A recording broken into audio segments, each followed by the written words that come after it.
gaming is probably going to be a consistent oscillation between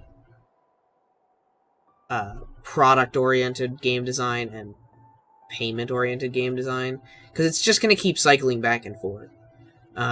Like, it's going to be... Because think about it, like the arcade era was entirely profit-oriented. It wasn't product-oriented. And then they got to the point of making... of, like, the console era starting, and then it became a product-oriented field for a while, and now it's back to being a profit-oriented. It'll go back to being product-oriented eventually, probably, if the trend continues. But we just don't know when, and it's all going to come down to how much outcry the players make, because if stuff like Overwatch's loot boxes, and like if stuff like loot boxes is allowed to exist without being complained about, people are going to cry. Our companies are going to keep doing it because it's profitable. If the customers like boycott loot boxes and stuff like that and say, hey, I'm not going to buy this game, or I'm not going to pay for loot boxes, or I'm not going to buy this game if there's loot boxes, or I'm not going to buy loot boxes, kind of thing. Like, eventually companies will say, okay, this isn't profitable, let's try something else. And then they'll probably shift back to the whole concept of, let's make a game that people want to buy. Like, that's how every market works, is companies will always test the waters for how far they can go before they get burned. They're gonna keep wringing people dry of money until they complain. The new movies suck. I haven't played a good Star Wars this game in forever. I'm excited that Disney was making a new Star Wars film back when Force Awakens was announced. Holy crap, do I wish it had just been 6 movies. I mean, yeah. So, I don't think the new movies suck. They just don't meet the expectations of the viewers. Because this is another situation of too much hype was built. Because it was a decent movie. It just was very similar to 4, which a lot of people didn't like. And it was a little cheesy. Because it wasn't what it was hyped up to be, but it was still a decent movie. So, just dread the day when we really enter the age of games as service. You know, but too many people spend money.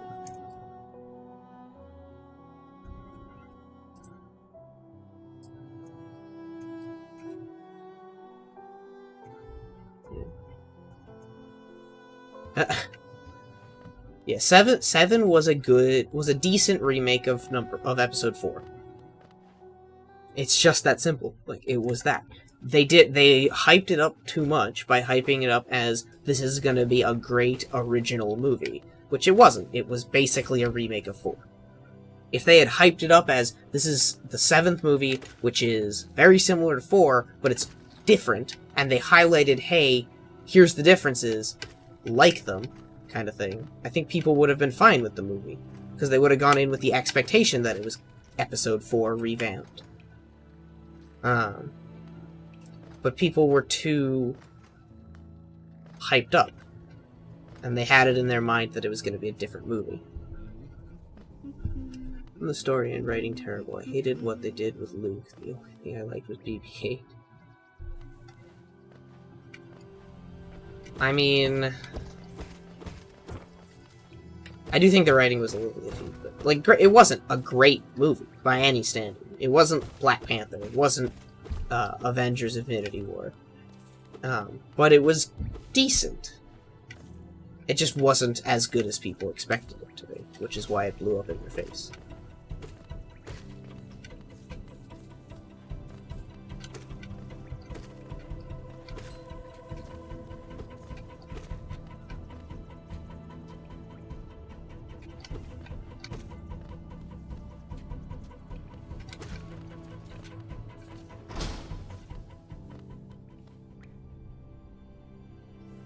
What was the best lightsaber force combat made more than 15 years ago? So the problem with making a game based around Star Wars combat is the fact that, like, in the movies, Jedis are designed to be, like, Jedis and Sith are made out to be super warriors that can single-handedly take down entire armies, pretty much. And so the concept of trying to balance that around other factors so that it's not just a breeze for the player is the problem. Like, you can't make a game that follows the, like, story arc and concepts behind Star Wars, but also it has balanced gameplay. It's like why in Battlefront 2, if you're a Jedi, like Yoda or something, and you're not careful, you can be killed by a single clone trooper. Like, that would never happen in the movies, because, come on, it's Yoda, and he's stupidly strong. But to balance it, they had to make it so it was doable.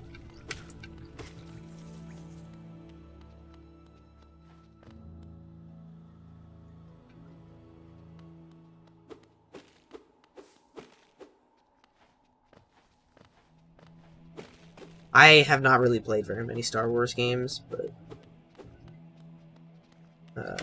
actually, I think I've played, like, 2, but...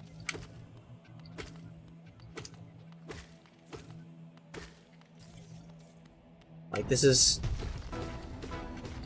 definitively a thing that exists, is the concept of it's gonna be really hard to balance, that type of thing.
I have not seen that show, so I wouldn't know, but...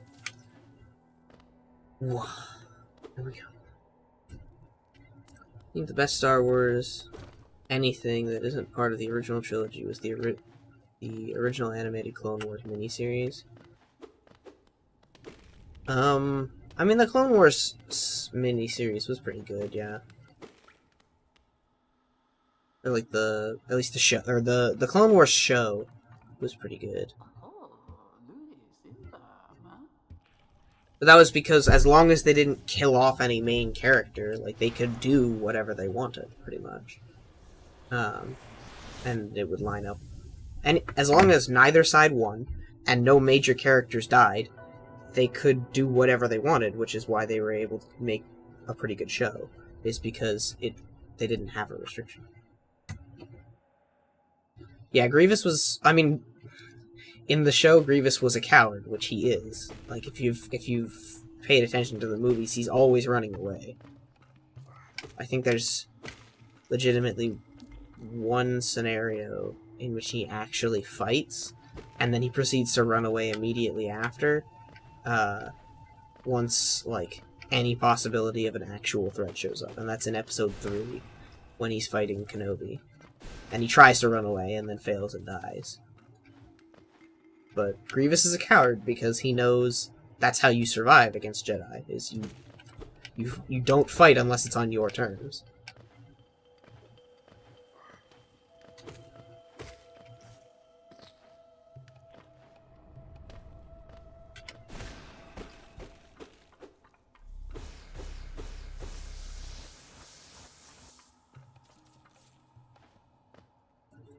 Original miniseries, though, he was exactly what he was supposed to be. A giant cyborg who could go toe-to-toe with 5 Jedi at once and win.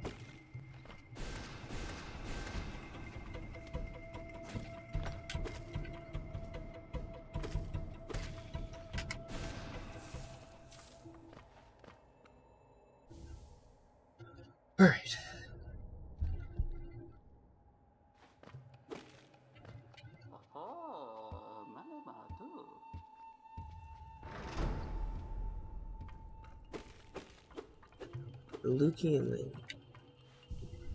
Are Luke and Leia siblings? Yes. They are the twin children of Anakin Skywalker and Padme Amidala. They were separated at birth to protect them from Vader, who is Anakin on the dark side.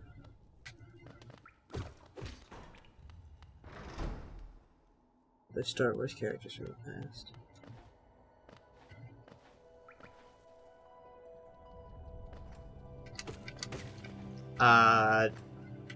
Well, they didn't know they were siblings, one. So, like, realistically, if they didn't know they were siblings, they probably Luke probably would have been attracted to her. But they do find out, and then it stops. And, like, the reason he had them have that relationship was because it created a bit of tension between him and Han, as well as just tension between him and Leia. So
I mean, it's a fictional show. And I mean, I don't really want to talk about this, so.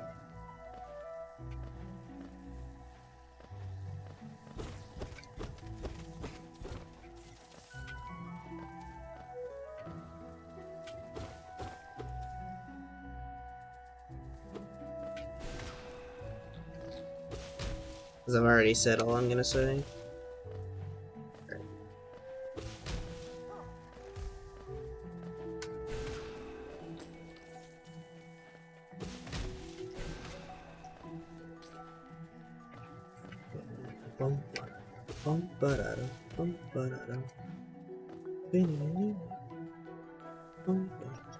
Did I split? I don't think I did. Did I? No, I didn't.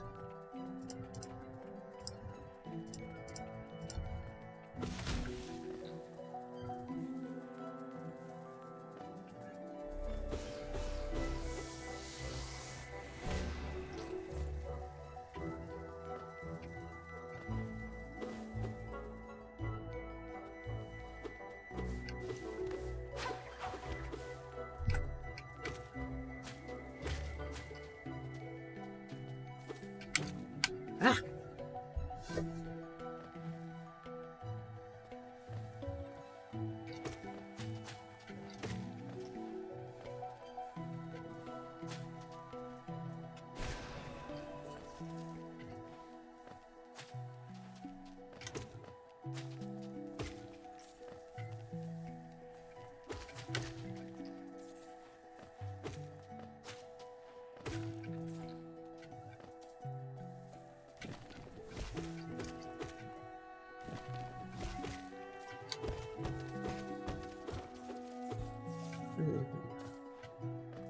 Yeah, I mean, again, like, the industry will...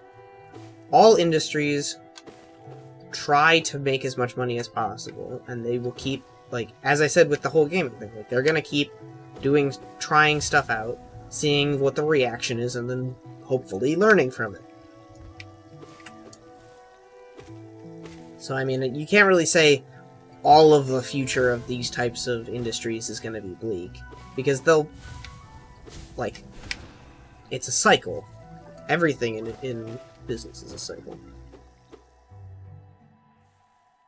Yeah, Star Wars is pretty much screwed, yeah. In terms of people thinking it's quality material. But that's just because they screwed up they overhyped the third trilogy too much.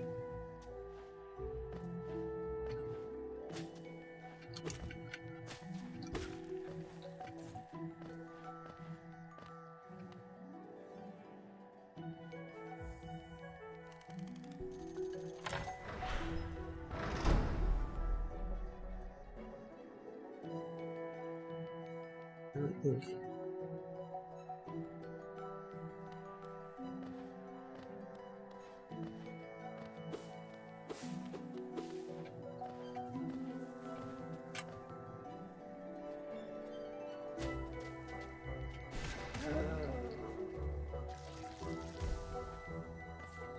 I don't think, like, companies will try and actively, retroactively change things about their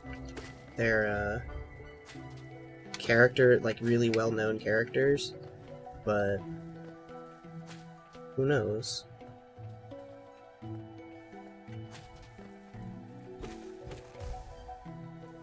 But I mean, so what if they do?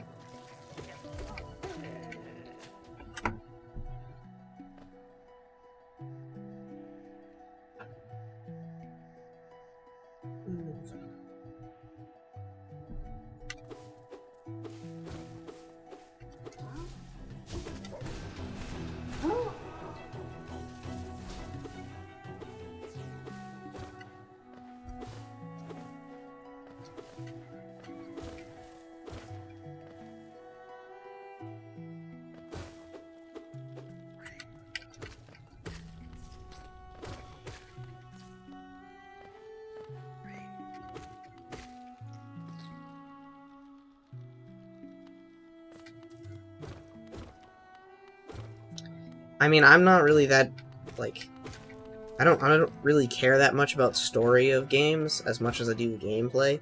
Like, story is a nice thing to have, but it's not my highest priority. So if they mess around with things about characters to say, hey, we want to try something new, as long as the gameplay is sound, I don't really care.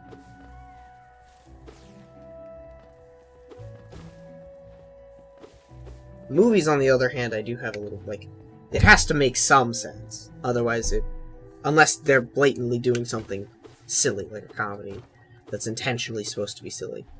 As long as it makes some sense, that's fine. Because, like, there's plot holes in everything. You're never gonna have a perfect story is always gonna be plot holes, unless it's actual reality.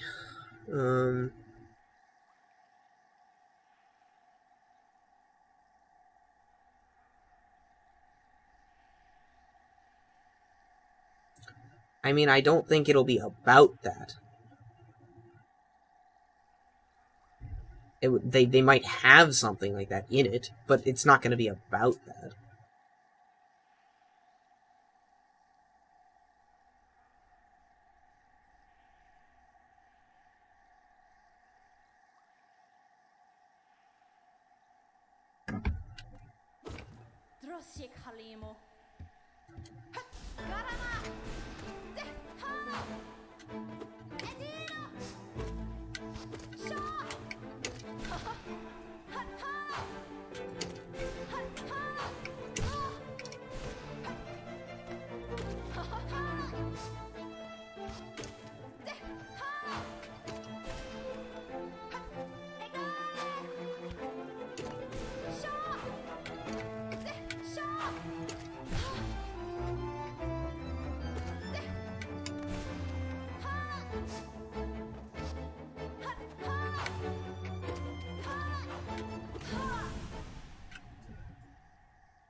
Alright.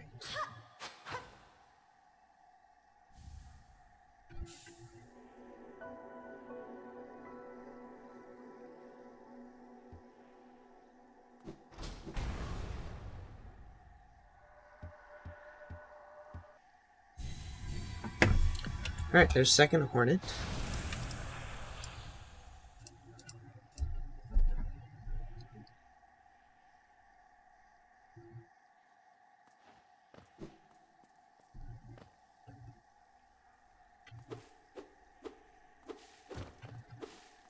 I mean, I haven't played Witcher 3, but...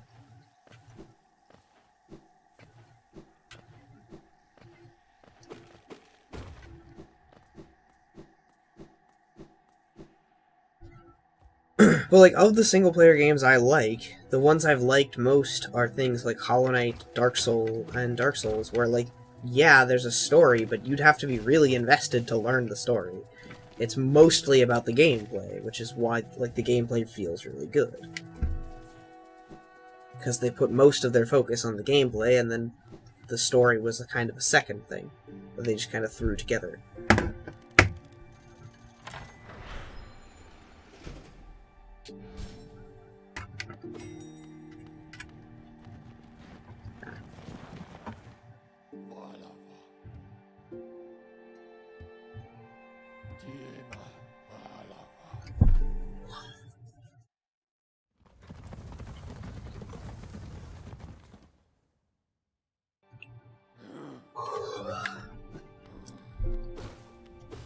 Alright. Let's go beat up the mantis lords.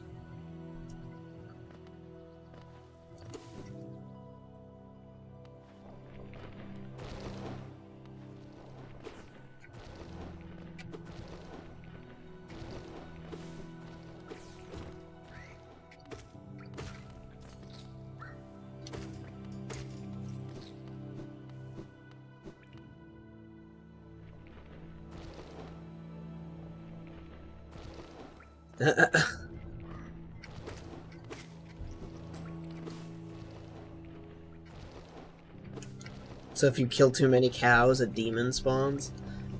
That's interesting.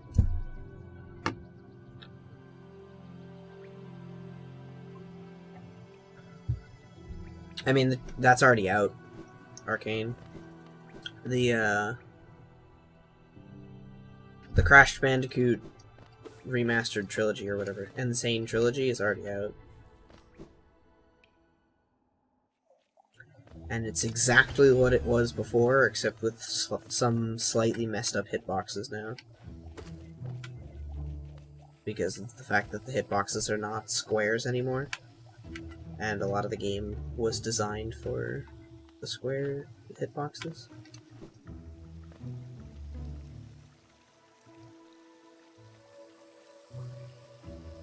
Oh, the racing one? Like Crash Team Racing? Because I know Crash Team Racing was a high-quality game. I really liked that. That was one of my favorite PS1 games. But...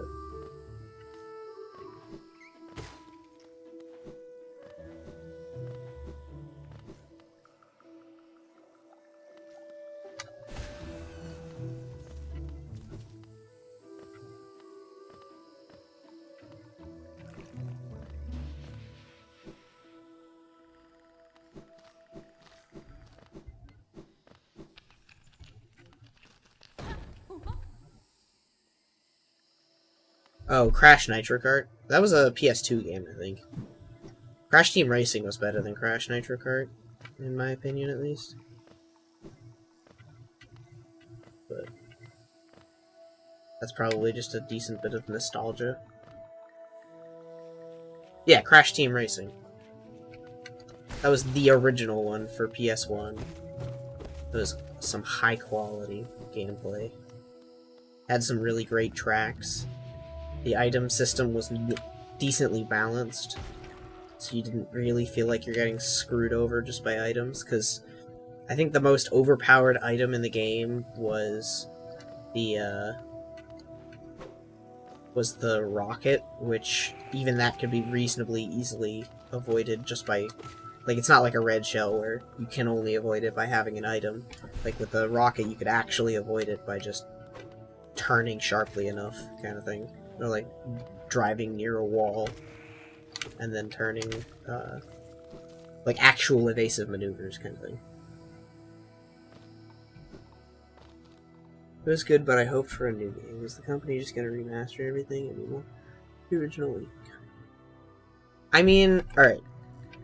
So people complain that, oh, there's nothing original coming out, but if a game was good, and people want to be able to play it again, why not remaster it? Because, like, yes, I think they should add, like, a new set of tracks or something with the game. Just so there is something new, but it was a good game, and messing with it would just make it worse, in my opinion. Which is why Crash Nitro Kart was worse, in my opinion. Because they messed with some of the balance elements and things like that. And the track designs.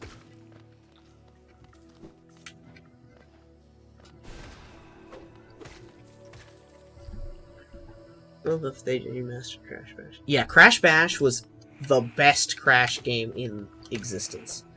That was the best party game I've probably ever played. Crash Bash was the shit. And I want them to remaster that. But like, yeah, if a game is good, there's really no reason to... The only reason to, like, change it is to add new stuff so that there's even more good content. But, like, Crash Team Racing is fine. Remaster it so it can be played by a new era of game players, and add some new tracks, and that would be fine.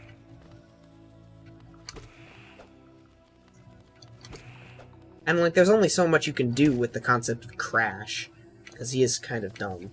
So you can't, like, make very many puzzle games out of it. You can't really make a puzzle game for Crash, unless you make it centered around Coco.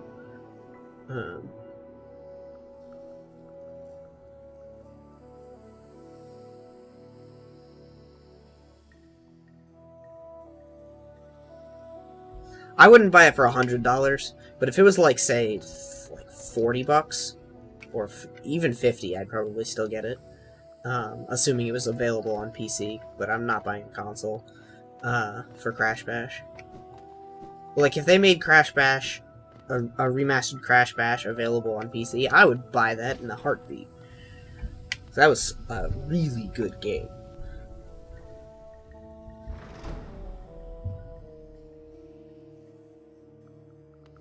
I mean, yeah, so they remastered for the Insane Trilogy to get more hype, and based on how well received that game was, they'll probably make another game in that genre of Crash game. Because it was so well received, they'll probably think they can make more money and make more games out of it. But I don't remember if Naughty Dog jumped ship about Crash.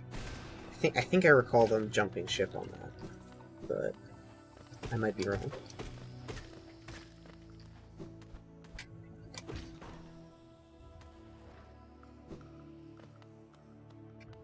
Yeah, so if I remember, there were 10 characters, and it was either 8 or 10. I think it was it 8? It was Crash and Neo, Coco and what's his name?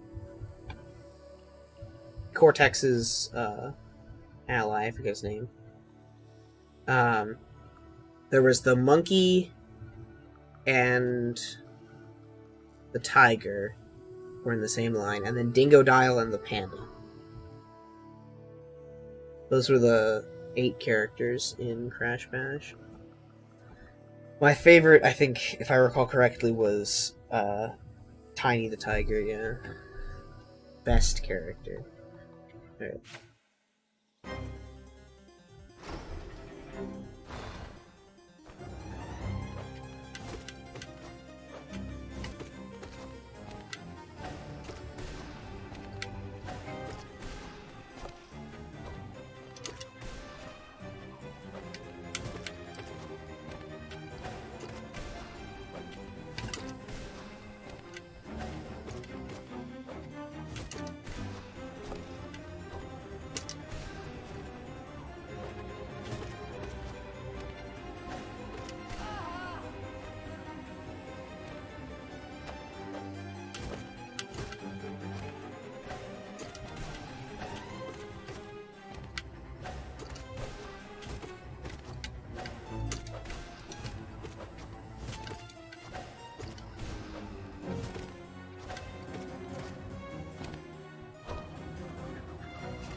Alright, there's the Mantis Lords.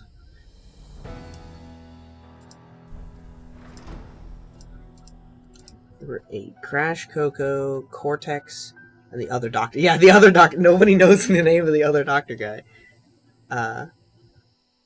Was it Dr. Nitro? I don't remember. Tiny and the bear. Dingodile and the monkey, yeah.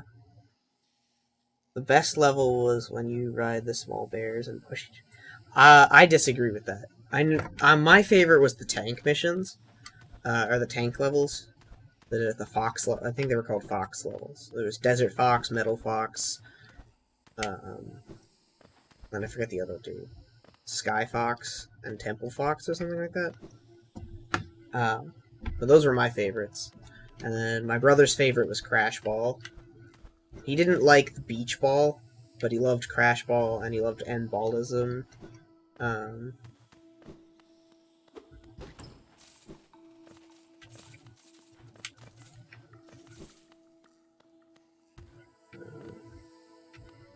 I don't think anybody in my family particularly loved the polar ice mission or the ice missions, whatever they're called. I mean, Crash Bash is okay, but it's yeah, the problem with Crash Bash was the fact that the adventure mode required you to play all of the game modes, and a lot of people didn't like particular games.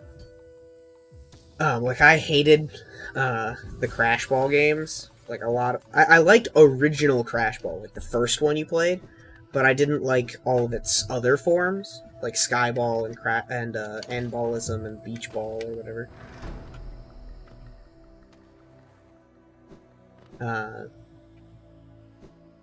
But, like, I loved the Fox missions. The racing ones were okay. The... did I split? And things like that. Like, but like, I didn't love the polar bear missions. I didn't love Crash Ball or the Crash Ball like variants. And and like the Bash missions were okay, but they felt kind of slow. But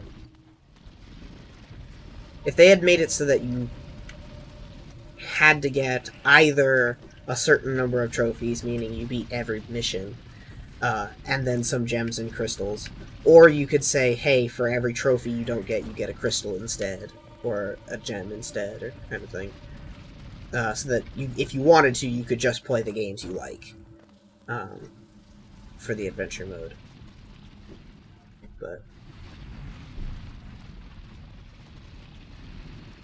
my brother and I used to play the story mode, and he hated it when we played the one where you score the ball. Yeah, Crash Ball. Score on him by mistake. Yeah. The worst part of Crash Ball and its like upgrades was the gem mission, because that ruins friendships. Because the gem missions for all the Crash Balls were each team had shared health, and your team had less health than their team. So, like, if you and your sibling, or you and your friend, were playing together, and one of you was godlike, not a single ball ever got in your side, but your friend let every single ball that was fired at him in, you would be pissed off at that friend. Which is why it ruined friendships. But overall, like, the game itself, like, Crash Ball itself, the original, was good. The addition of the whole, like, holding the ball mechanism and the Endballism shield thing, or force field or whatever, was really stupid in my opinion. But,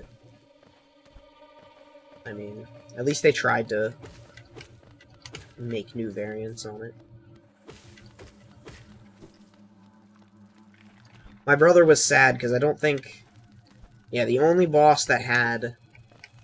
Well, I need to actually start paying attention here. The only boss that had Crash Ball in its like arsenal of things you played was Nitrous Oxide, who was the final boss, and it was only like half of his fight. Versus the Bash games, which got Papu Papu, The Fox games got the lizard guys, and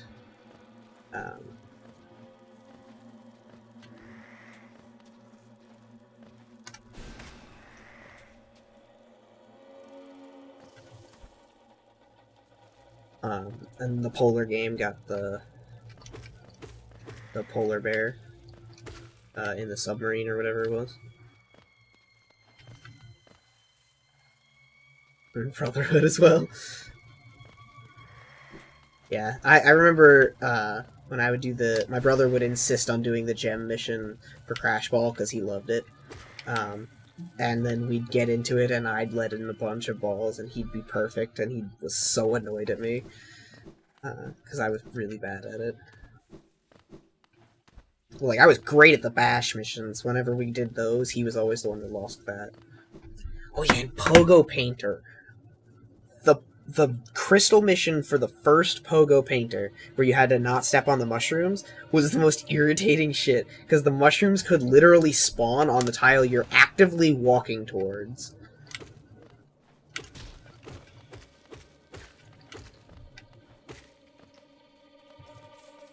Or bouncing towards. I see people asking the remaster of Crash Twinsanity and even Crash Titans. I mean, no, just no, those games are not...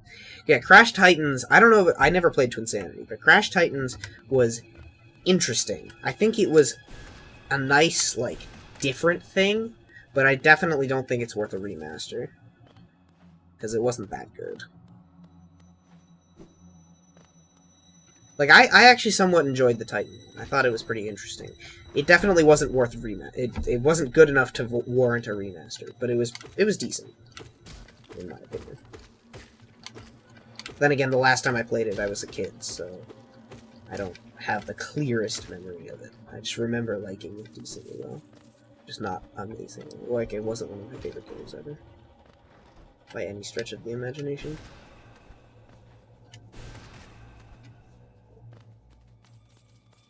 Oh, these guys split up into pieces too. So it's not just the mantises.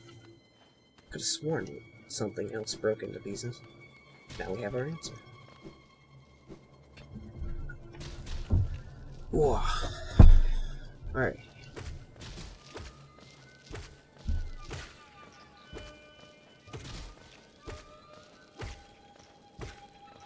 It's the trilogy, and the third one, all the upgrades made you feel like a god. Yeah.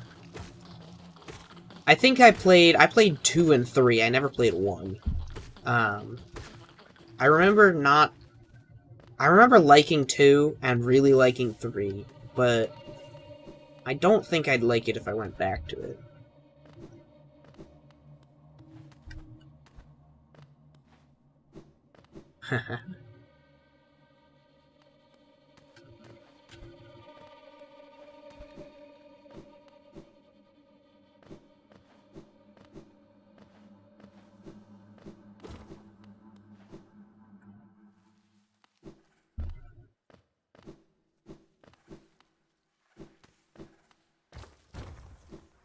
Honestly, I don't know why they would remaster, like, or mess with the voices, because they could literally use the same voices and nobody would care.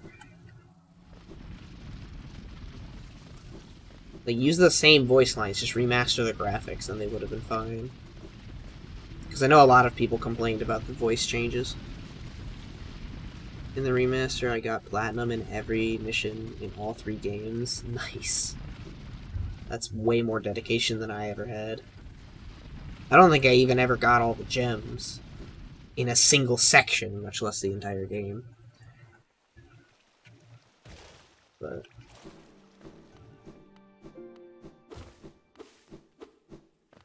then again, I didn't play those games except when I was a little kid, and I don't think I fully grasped the concept that I was supposed to break every box.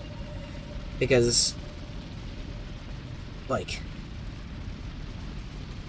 there was that in the first game, they really emphasized, hey, you should be trying to break every box, kind of thing.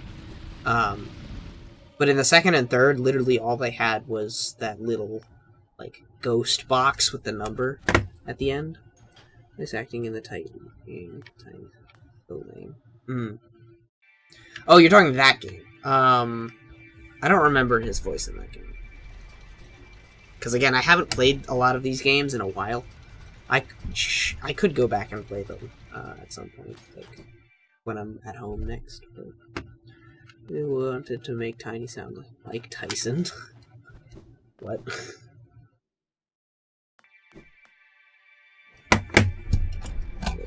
Split. I do love how Crash gets hit in the head with every box you miss in number 1. See, that was incredibly depressing, though, if you weren't, like... If you decided, hey, I don't care about the boxes, I just want to beat the game, it was incredibly depressing to have to watch Crash get completely physically destroyed by all those boxes. Physically and mentally destroyed.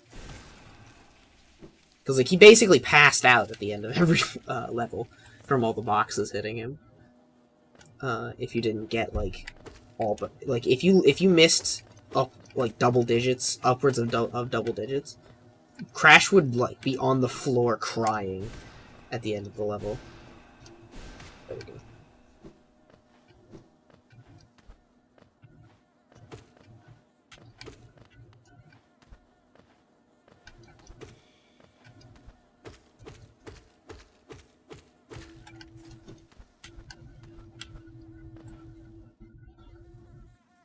And I think that a little bit overdid it. Like, the concept of pointing out, hey, you should be going for those boxes was good, but I think they could have done a bit better job of not scarring the kids playing it. Being a hoarder.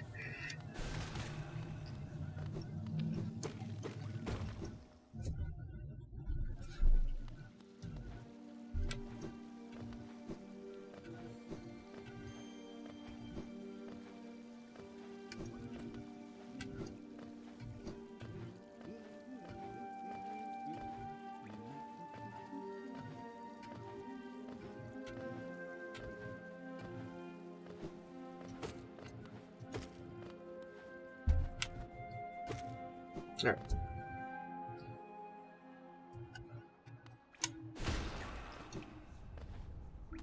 Ah.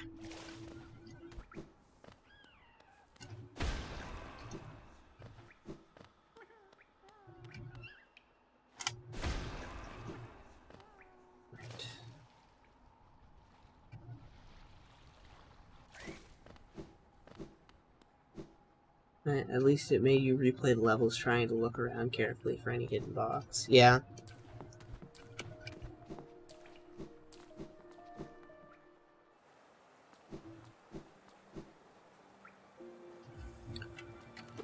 Like, having the boxes was a good idea. I just think they could have done the whole, like... They could have found a better middle ground between the... They could have found a better middle ground between scarring Crash with all the boxes and having just the ghost box. Hey, thanks for the follow, Arcane. Welcome to the ranks of the Shades. Fight against the Radiants. But, yeah, like... I think they could have found a better middle ground of, like, hey... Here, like, they stack up the boxes next to Crash, maybe, at the end of the level. So there's still the whole, here's a visual indicator of how bad you were in this level, like, how many boxes you missed. But also not, like, so bad that you're, like, crushing Crash if you're not paying careful attention. It is 5:46 for me. Because I'm on East Coast of the United States. So it's like 5:46.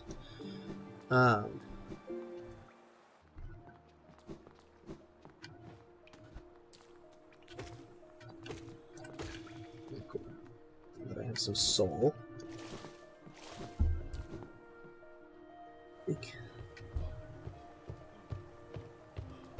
I mean, yeah, I know they just wanted to tell you you missed some boxes, but they could have done a... Could have had a better system for it, I think.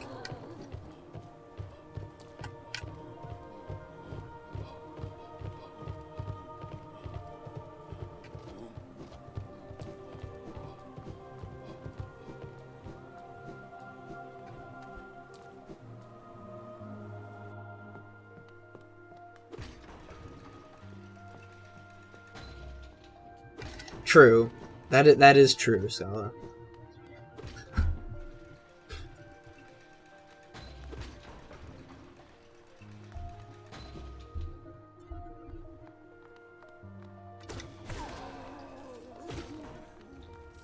Ah, shit. Hold on, I need some more soul.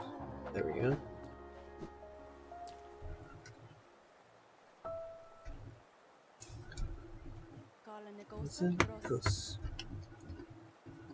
Vamos a gamas. One moment. Right.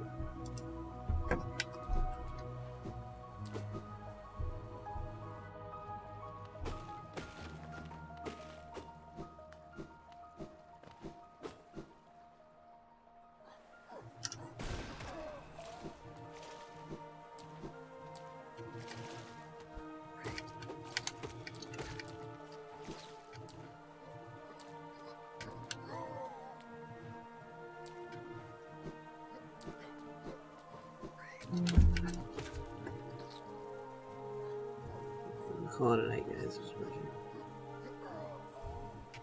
Alright, have a good sleep, Arcane.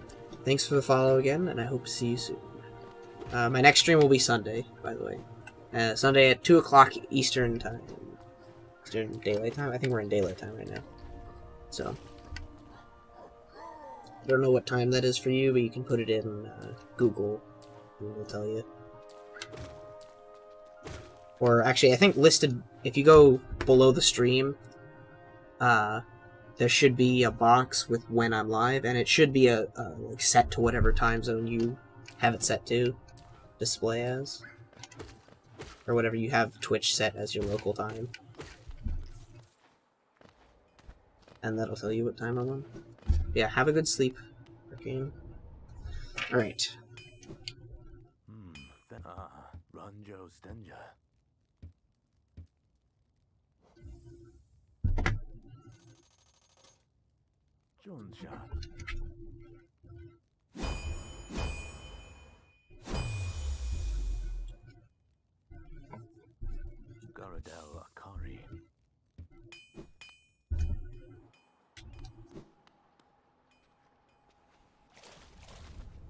Oh yeah, Melody, since you're here. On your next stream, you need to go visit Shio in his studio. Because there's an interesting thing. And when you go, enter, talk to them, and then exit and re-enter. I do it on stream, because we want to see your reaction.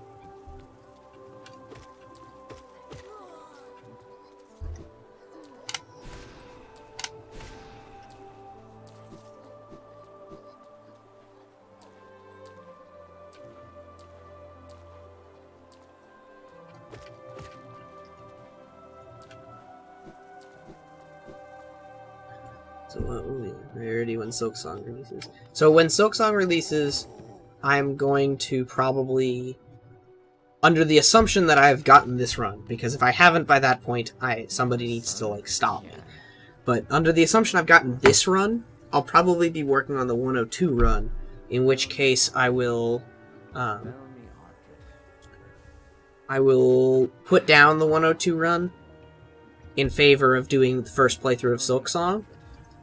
Then I'll probably come back to the 102, get that, and then go back to hitting Silksong. But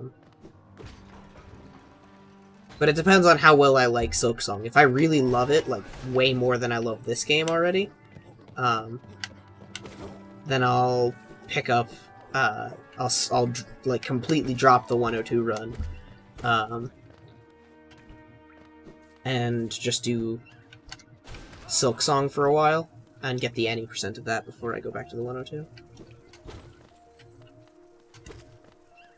Yeah, it depends on how much I like Silksong, because it looks to be very different from Hollow Knight, and while I trust that Team Cherry will make effective control schemes and stuff, if it's, like, not as good as I'm hoping it to be, it might, I might not, like, want to come back for a while, until they've had time to, like, release patches and stuff.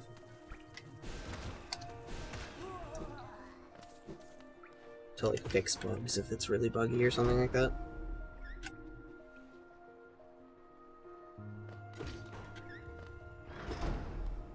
Yeah, I probably won't go straight into no-hitting Silksong after my first playthrough. Yeah, it has to be really good to compete with this game.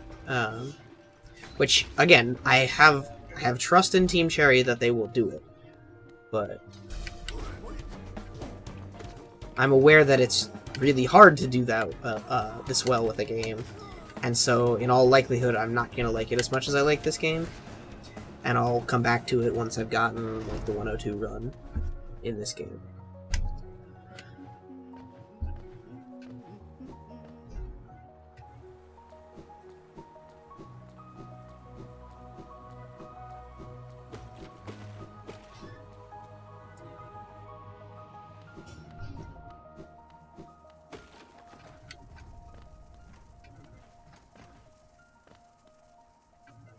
What in the world? It was really high up.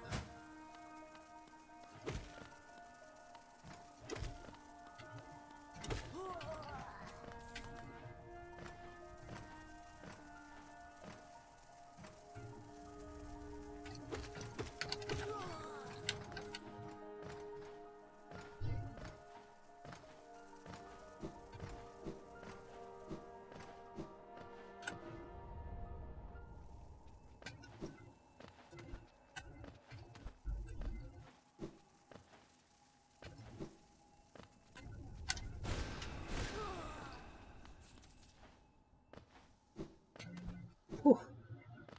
I almost messed up that jump. Okay. We're getting back into the groove of things.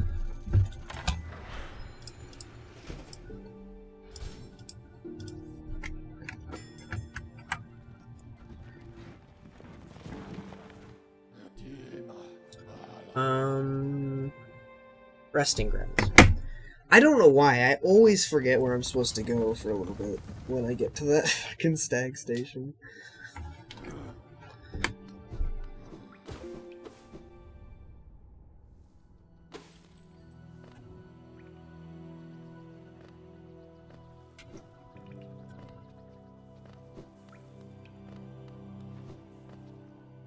Alrighty.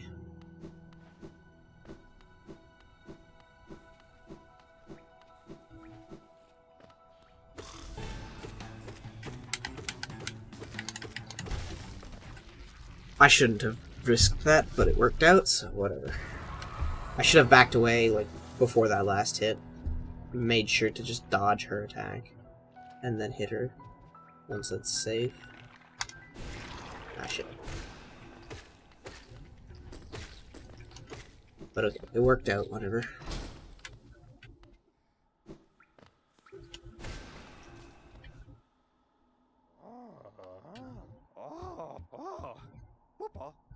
Whoopa.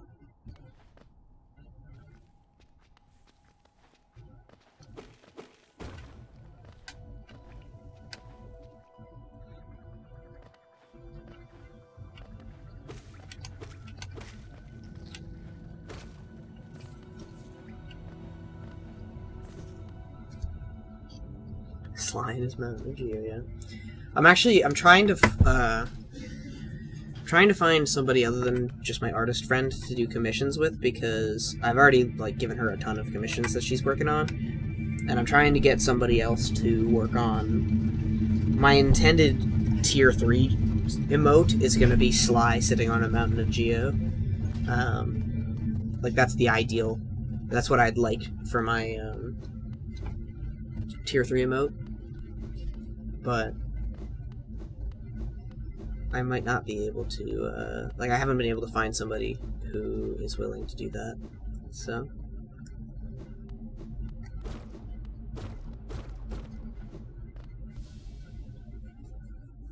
I need to find somebody else to work on that as well. But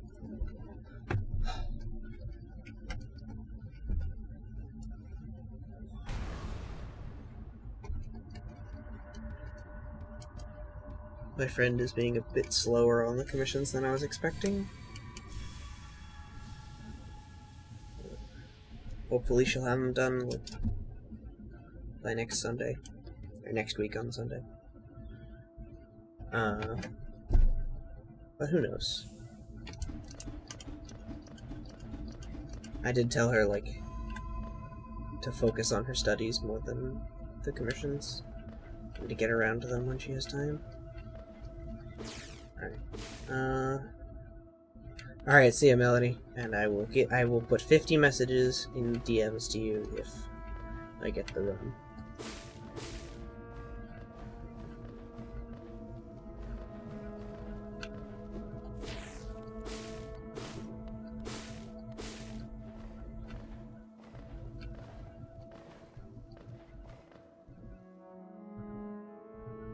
Just him sitting on a bunch of Geo would be what I'm picturing in my mind. But, I don't know. I haven't figured out exactly what I want to do.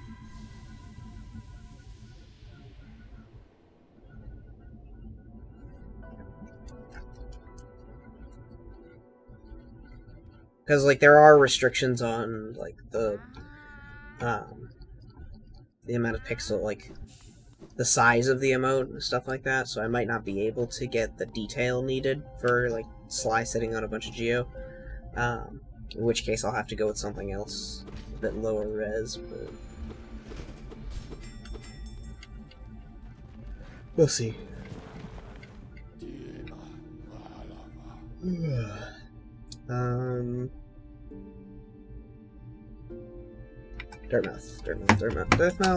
Dirtmouth, and now I split. But yeah, my tier 1 emote that I have my friend working on is a rip emote with, like, the broken knight skull from the Dream No More ending. As, like, when I fail a run, you guys can put that there. Because I figure that's gonna happen a lot, and I want to make it easier on you guys to say "aw" kind of thing. Or a more interesting way of putting it. Though I've seen some people have, like, animated emotes, and I'm curious as to how that works. So I'm gonna be doing some research on that, because I might make an animated emote for my second one. Once we get that.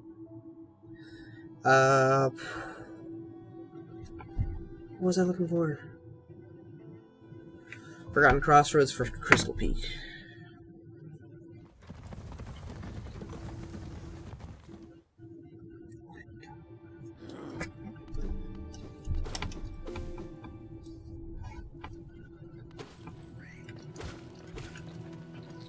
Right.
All right.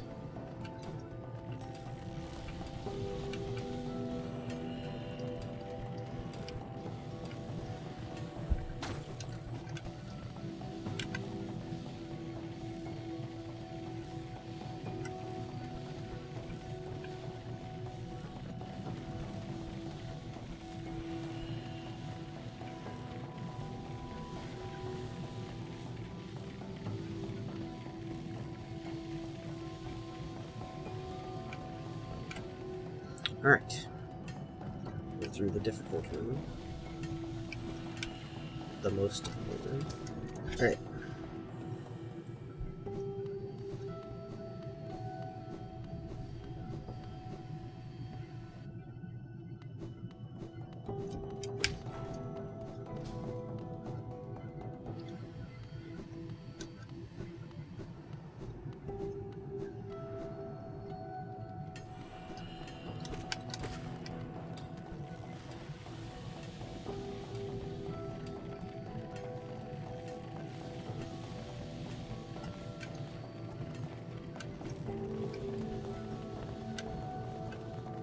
Alright.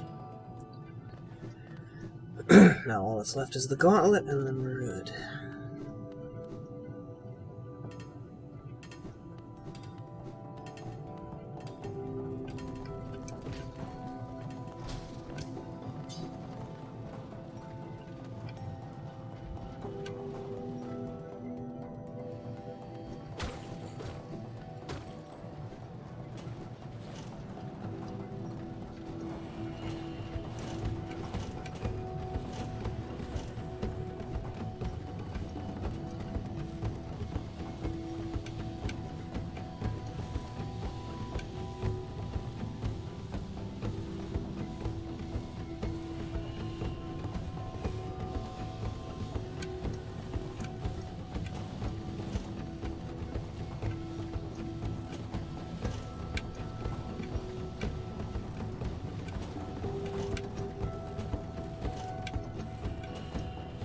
Alright.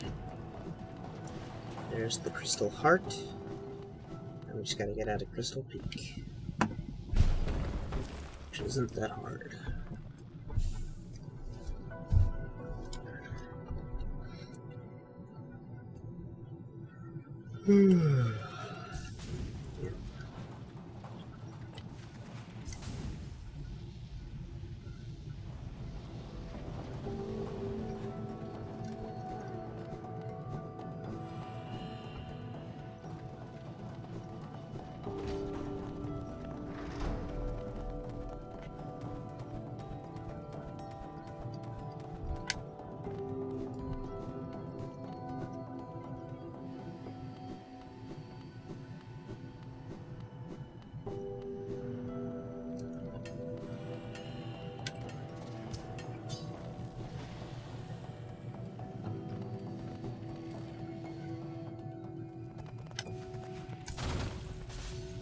Alright. And we're out of here.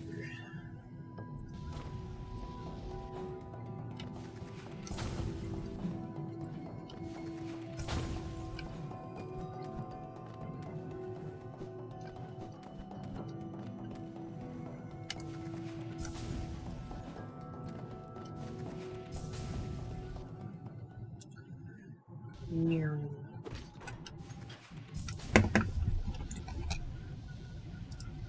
Now I'm a shooting star passing over Dirtmouth.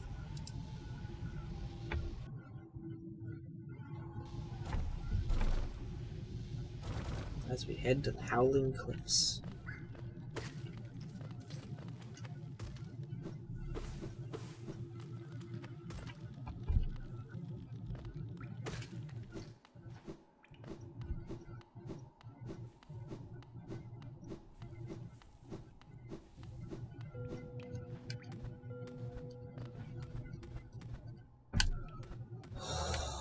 I almost fell on those spikes. And I had a minor heart attack. Alright. I almost messed that jump up.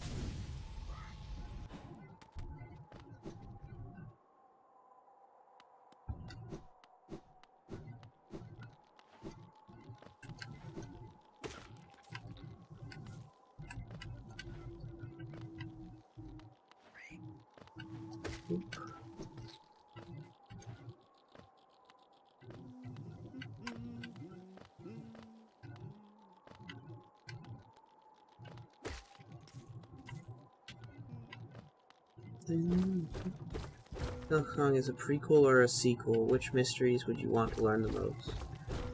I mean, as I said before, the story isn't too important to me.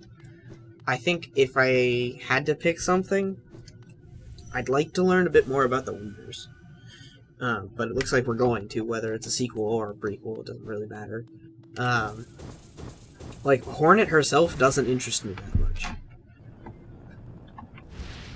Like, yeah, she's the only non-vessel child of the Pale King, but I mean, whoop-dee.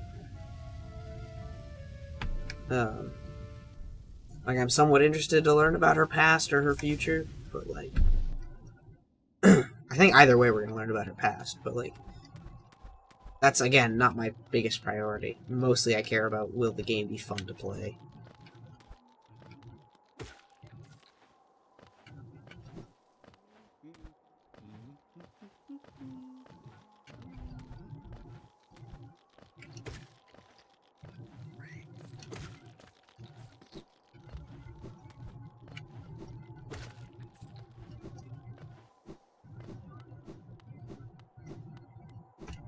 Now, if you pose that question to Mossbag, I'm certain he'd be like, I want to know everything! Except in his very laid-back tone. But yeah, like, story isn't that important to me. Like, I learned about the story to this game because I was like, after playing it, because I was like, okay, this is a good game. I'd like to know a bit about the story, but I wasn't really interested in the story during the game. I went right past Grim, didn't I? Yes, I did.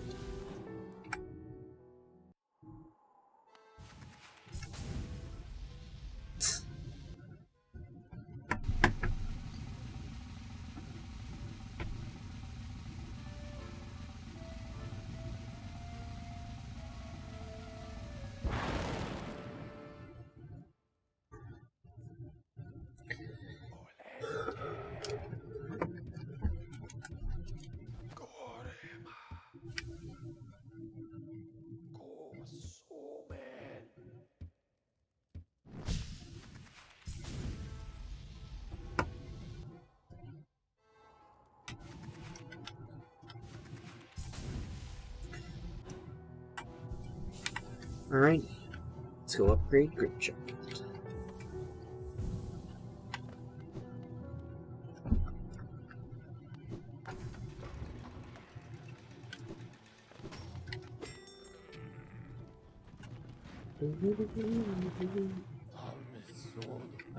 City stores.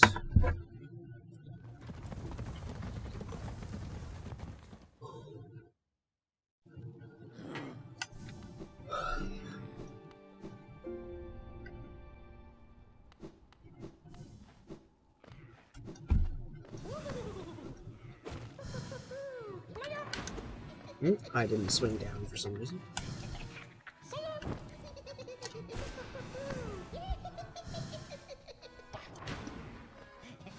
Alright. I'm whiffing a bunch of attacks in this game.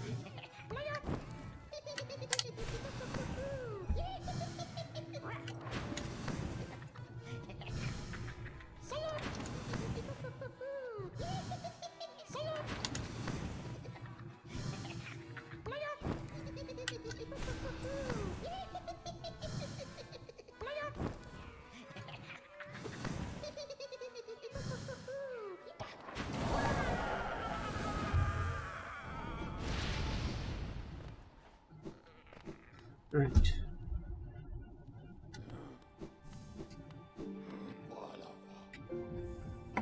Where's what the hell is? Yeah, he probably. I'm a bit curious, Count. Do you mean like before he gets chained up, or after after he gets released during the Godmaster ending?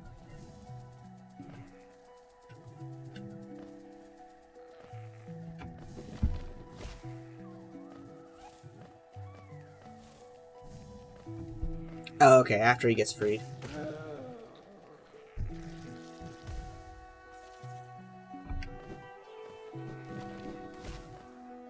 Imagine he's just chilling with Shio. The dynamic duo becomes the trio. It becomes a trio. Hollow Knight, Nailsmith, and Shio the Painter.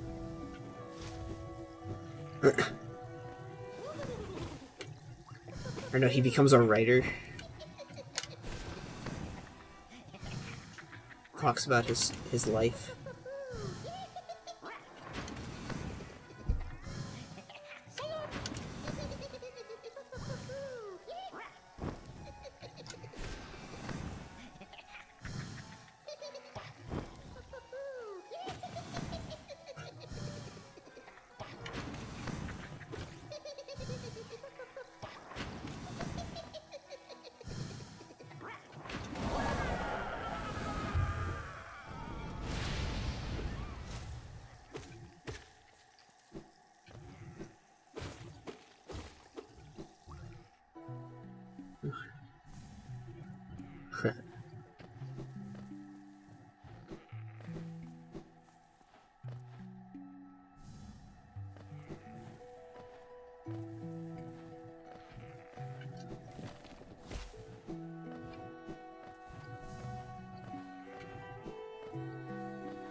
Alright, it's Crystal Peak, and then we're on to this broken vessel.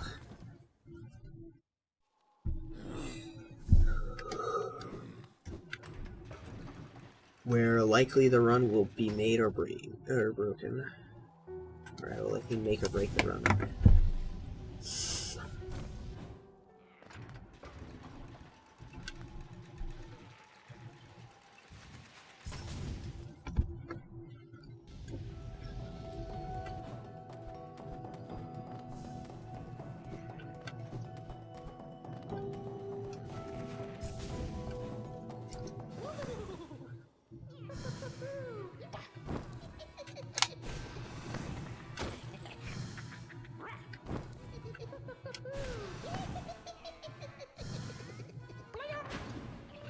I missed.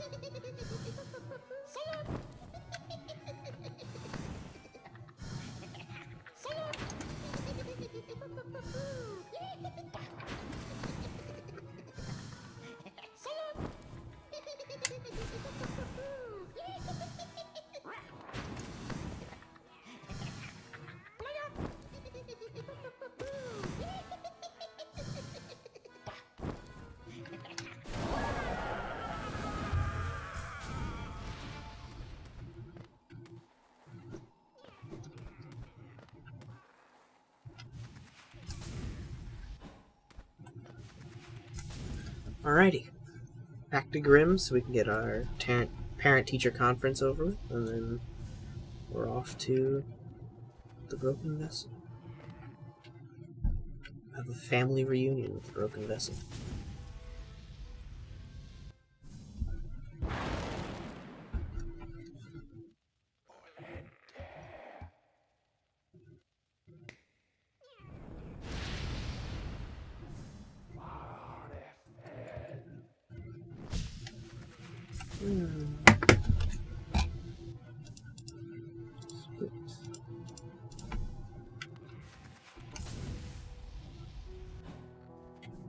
Right.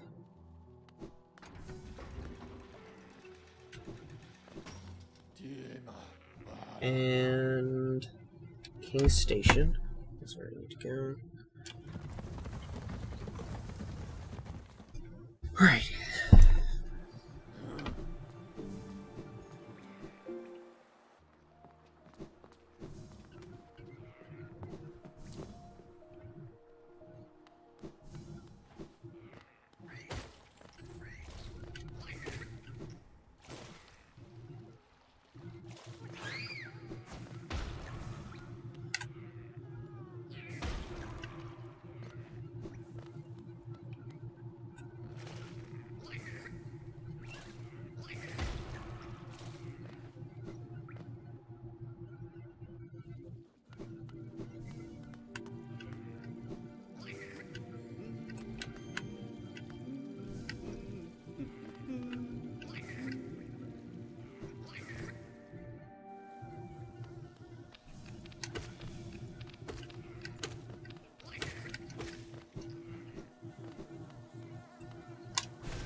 Alright. Almost through the hive perimeter. And then it's just the Maulworks left. Alright.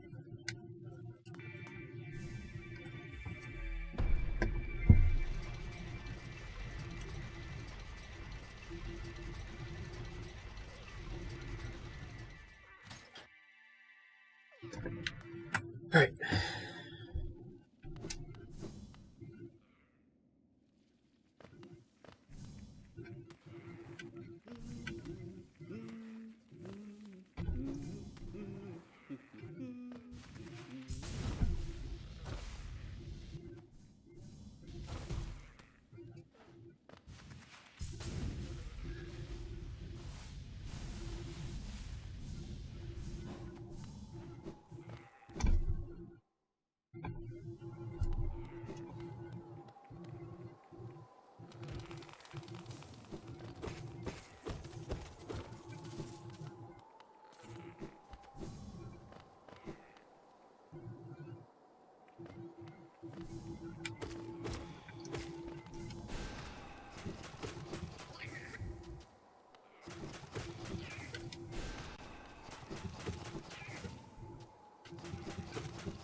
Oh yes, keyboard and mouse. Or just keyboard. I don't use the mouse, but I do use the keyboard for arrow keys when I get to Broken Lesson.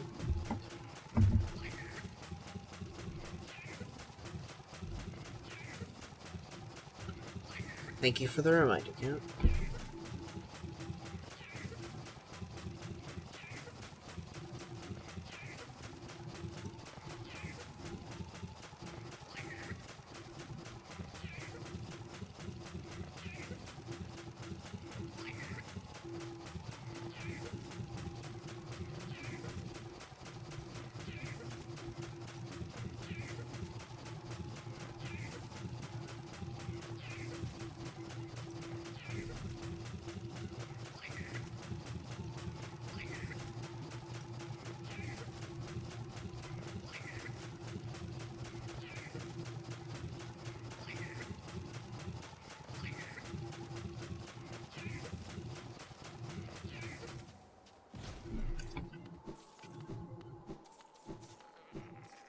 Right.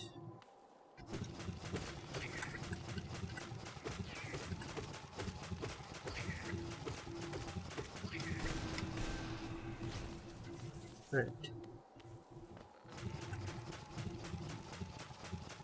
Is this close enough, or do I need to get closer? Is this close enough?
Got an essence out of that, apparently.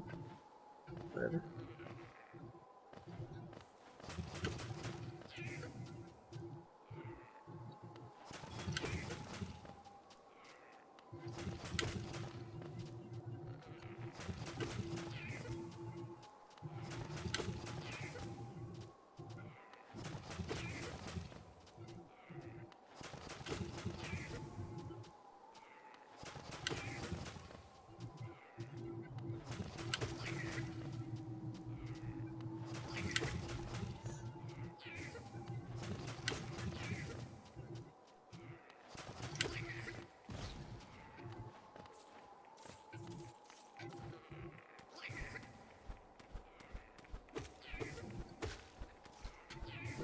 Alright.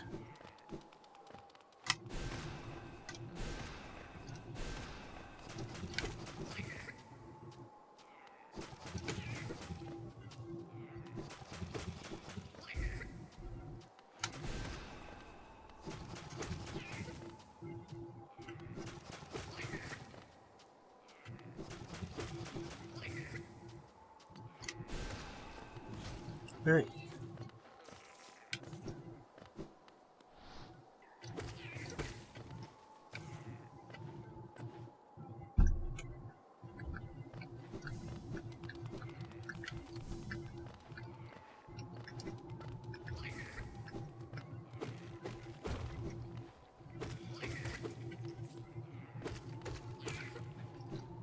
Alright.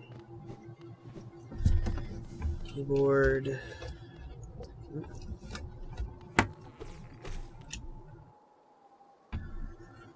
Oh, stretch. Alright.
Alright. Broken vessel done. This might be the run. Because that's where I was most worried, based on how the last run went, was the broken vessel. But we got that out of the way, and now the only major threats left, in my opinion, are Second Hornet and the Hollow Knight. I just have to remember to take Weaverlings off after Second Hornet, and before I get into the Abyss.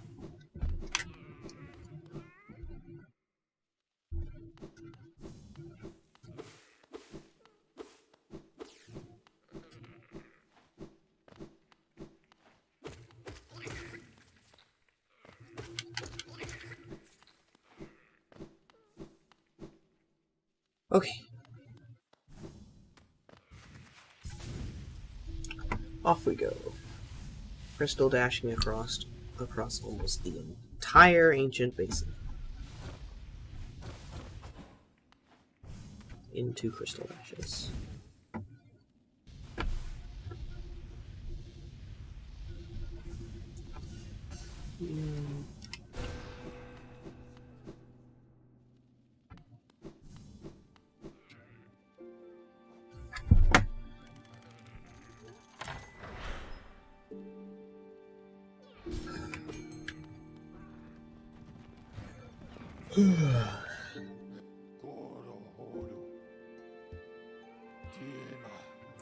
Alright, back to King's Station we go. Oh wait. Beast split first. Then we go back to Hidden Station. Still not fully used to the change in routing that we did.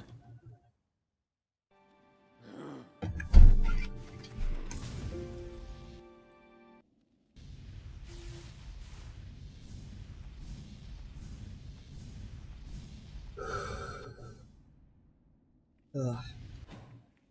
Apologize for yawning so much, but I stayed up pretty late last night playing League like an idiot. So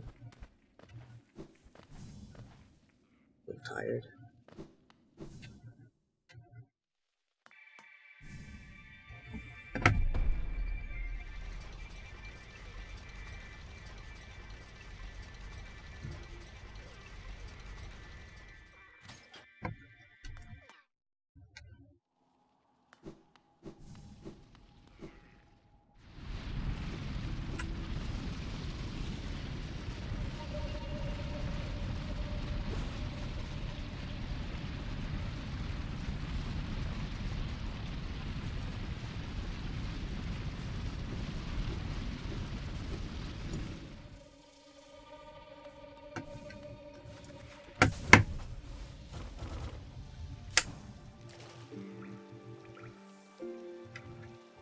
Right.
Okay.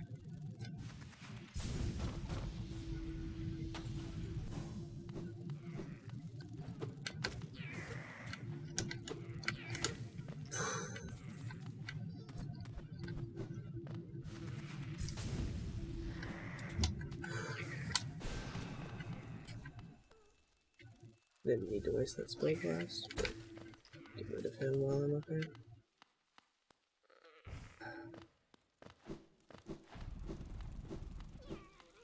Big leaper. Very big.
Alright.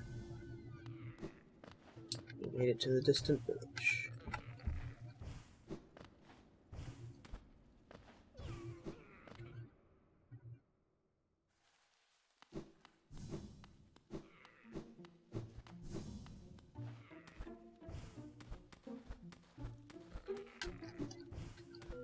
Right.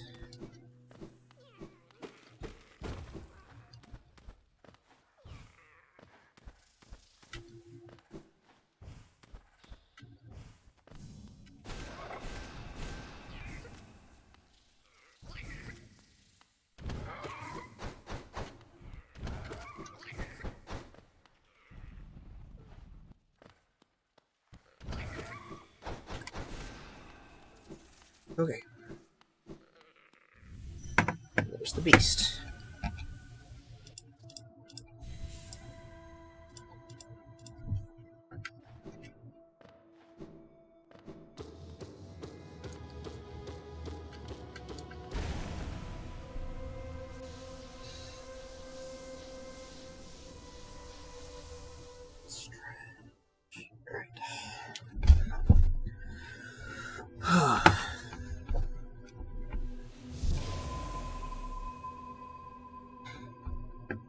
One seal down.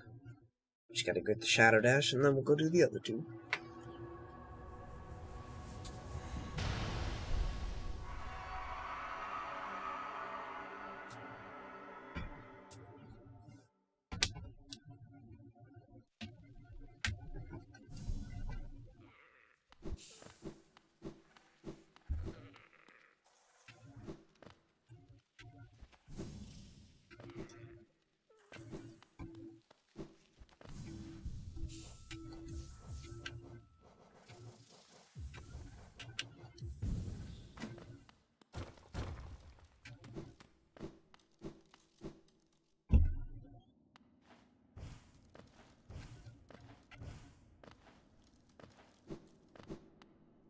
Alright.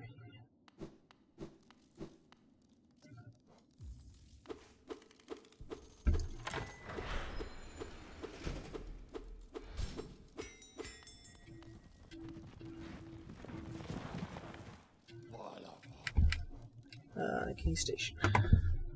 Did I split? I did. Alrighty.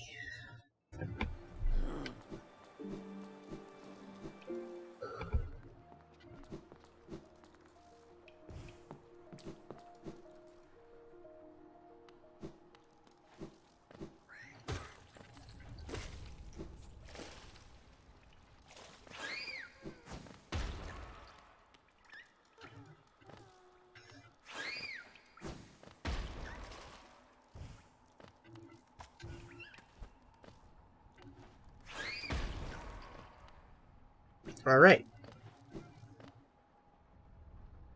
Apparently those guys actually do have more than more than 1 health. They have 4, because they didn't get 1 shot by the Weavers. They got 2 shot by them. But they get 1 shot by your basic male, so... Noted.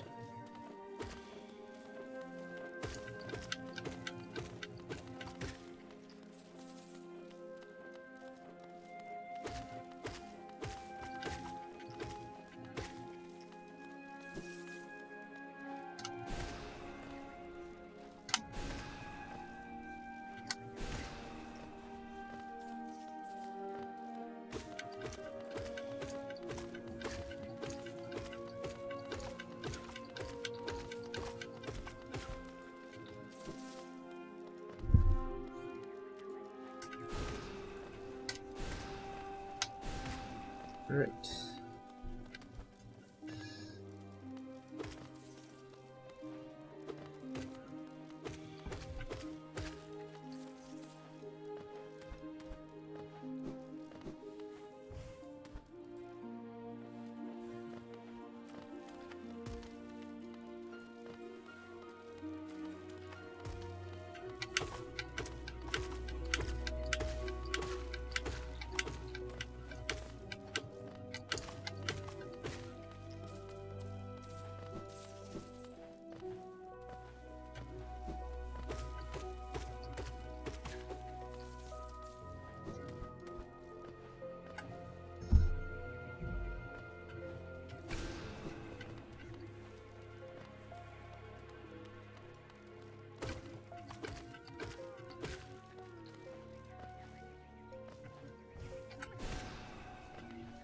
I found a safe way to kill this one. Hallelujah. Alright, cool.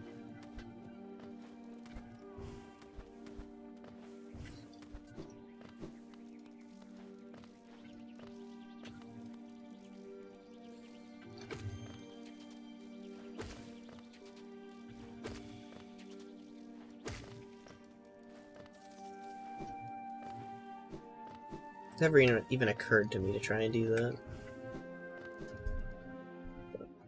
Now we did. Alright. I'm the boss. So that basically removes the entire... all of the threat from this split except Hornet herself. So... that's nice. Because that one aspid used to be the only threat. Now he's not.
Alright, there we go. Just watching Melody deliver the flower that I never used, so...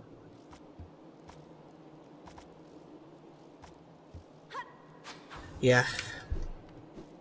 I'd say Second Hornet is honestly the scariest boss in the base game. In terms of no-hitting. Because even if you're, like, on the ball, and you know how to dodge everything... this fight is so fast. It's really hard.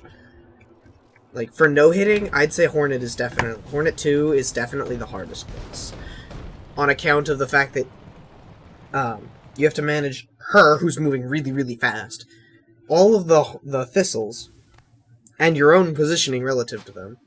As well as the fact of trying to do damage to her. Which is not an easy task.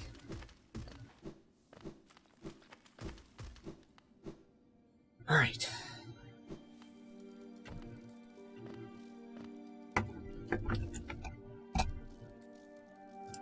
I did not split, so I'll do that. Alright. If I start to head down to the abyss and I haven't swapped off of the Weaverlings, remind me to switch. Because I need to switch. Or I am actually screwed.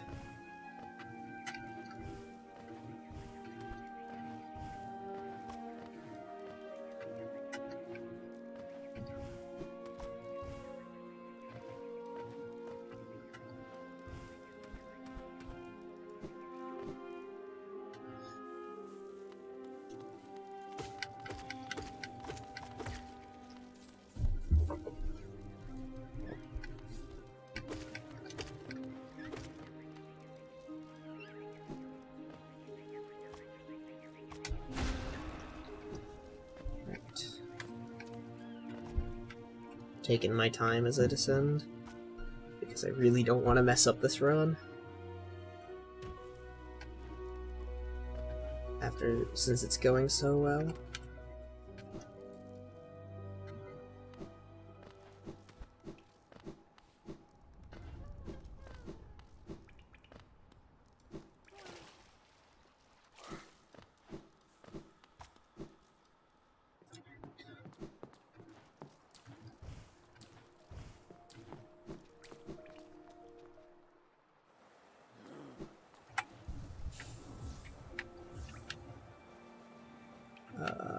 Good child. Alright, I remembered. Alright, we're good.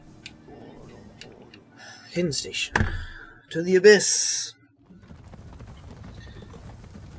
One real threat boss left, and that's the Hollow Knight. So let's hope I can manage it well.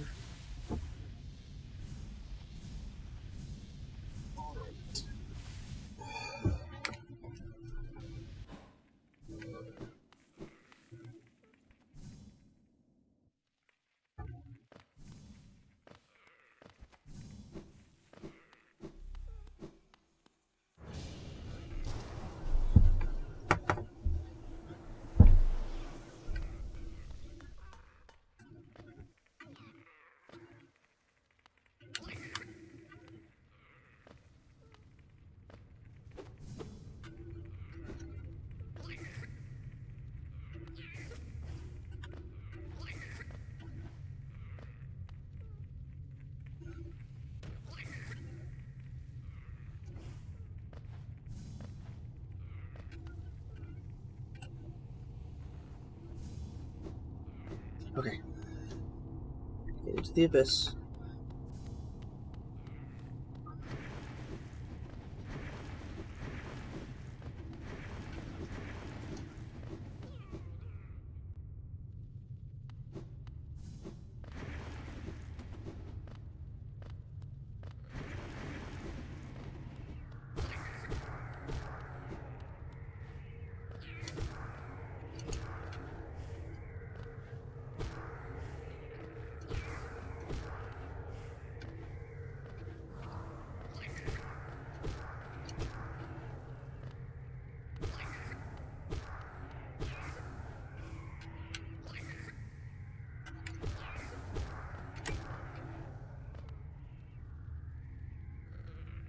He hit the jumping bug in the crossroads while he was in midair. He also dropped straight down really fast.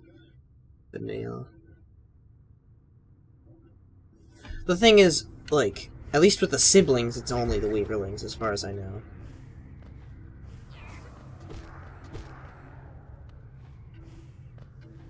What's possible with your situation is, was he up against a ceiling? Like, did you hit upward and hit him? And then he, dropped down because of it? Because, I know hitting upward with the nail cancels sideways movement for enemies. Or, like, reduces it, at least.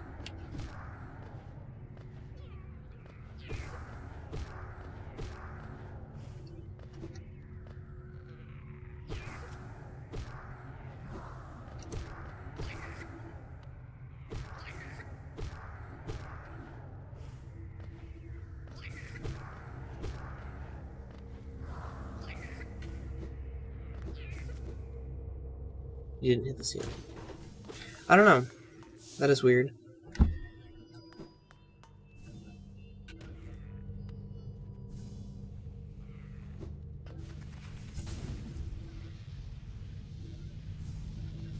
Alrighty.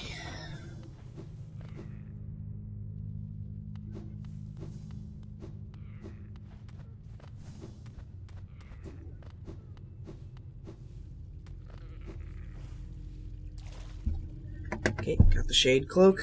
Now I just gotta get out of the abyss.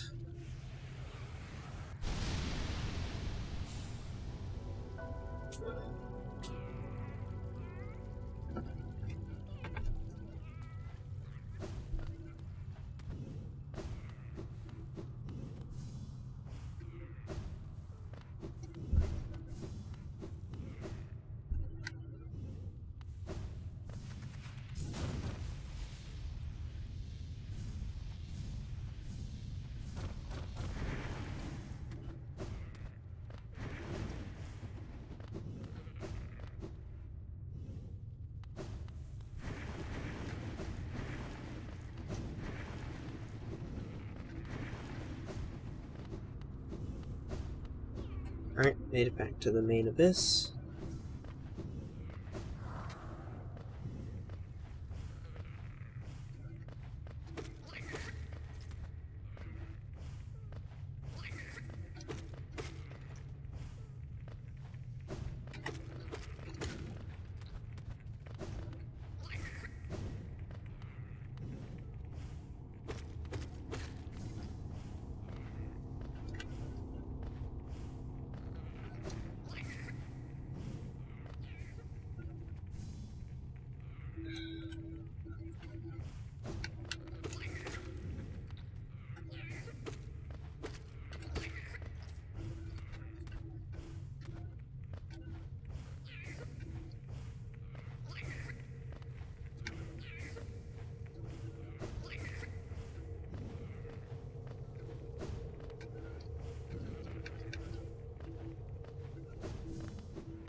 Alright.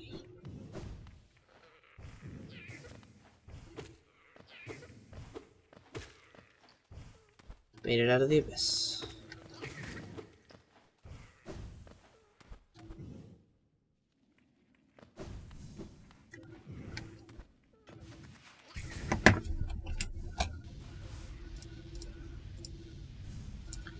To the Watcher Knights we go.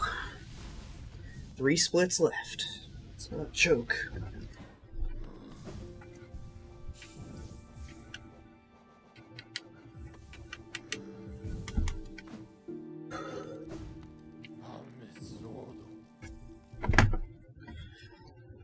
Alright.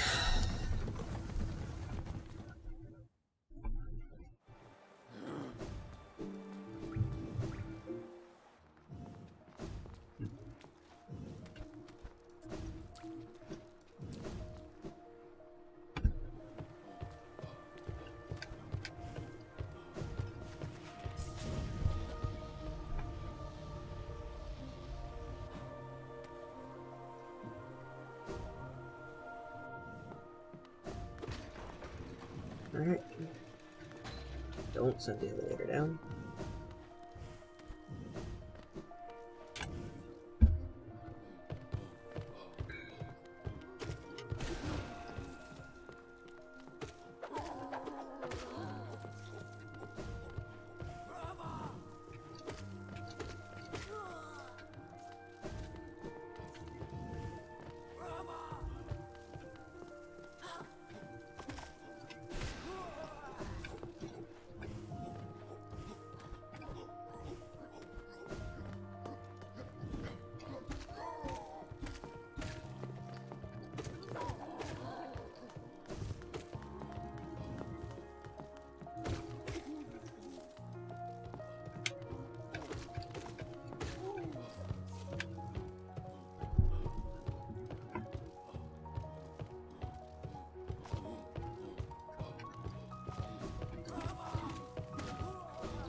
Alrighty.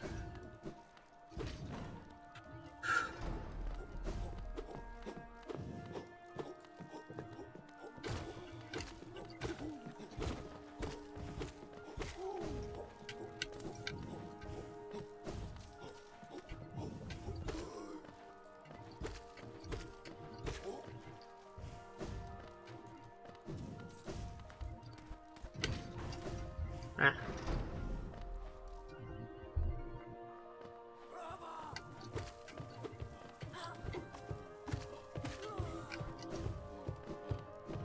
Alrighty. Up we go.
No! Whoa!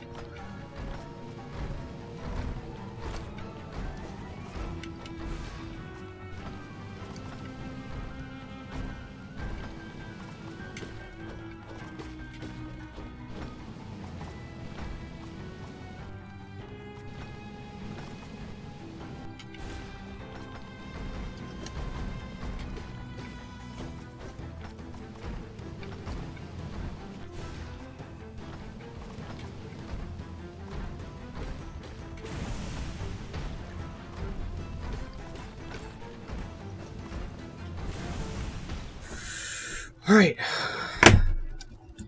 Couple close calls there, but we got it. 2 splits left.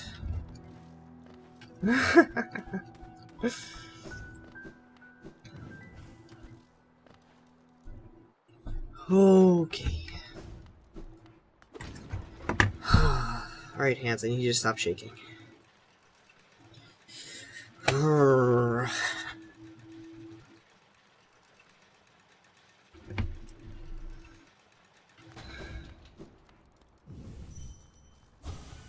Right, all we've got is Umu and then the Hollow Knight.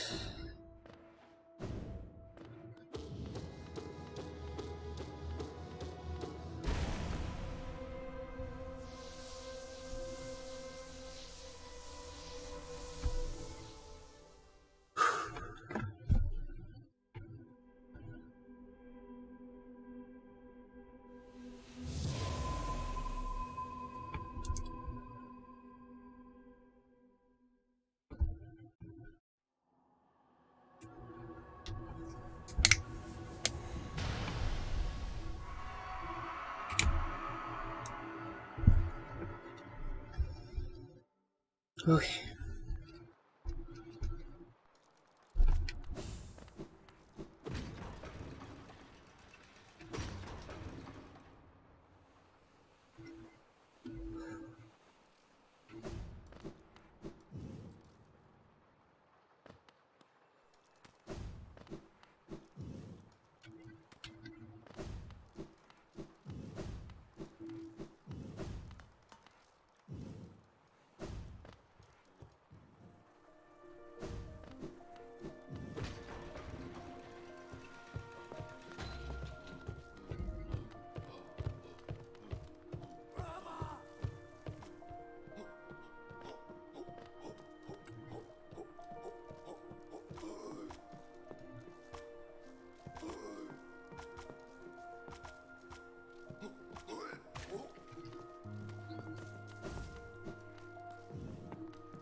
Alrighty.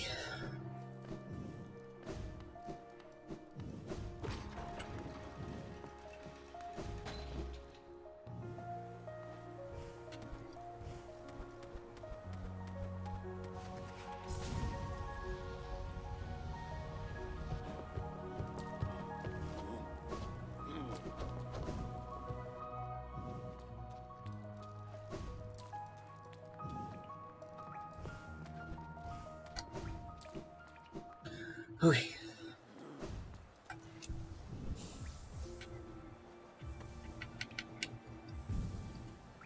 So now, while I remember.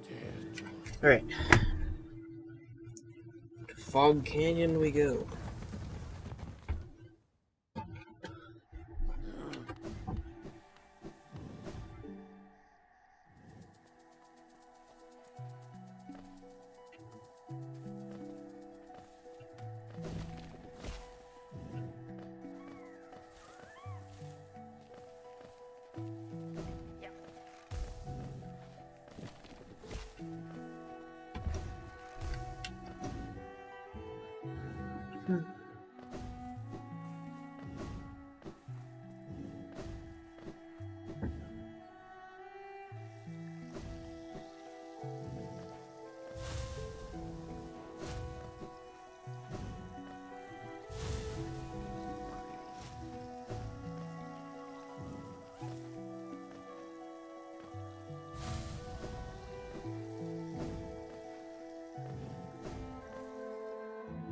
Jellyfish Jamboree.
Alrighty.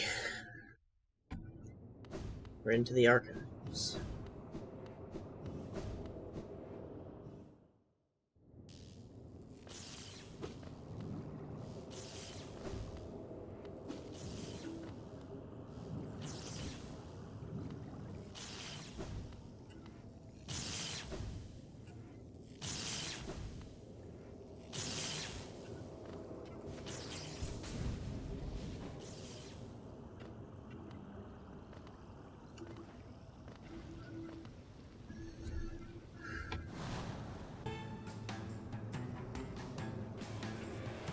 Chasing.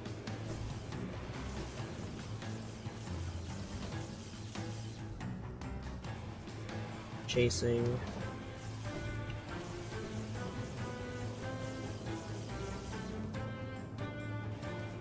Area. My turn.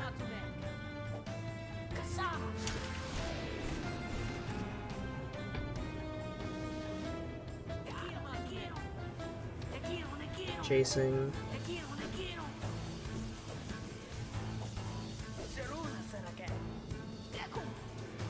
Area. Area. And then it should be my turn next.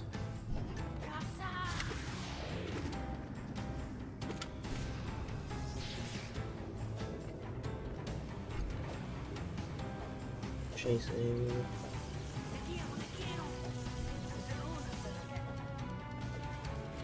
Chasing.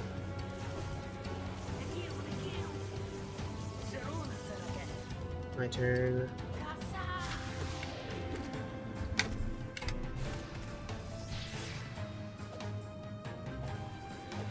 Area. Chasing.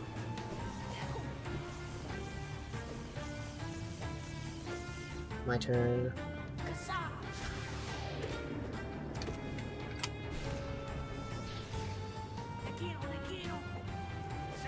Chasing.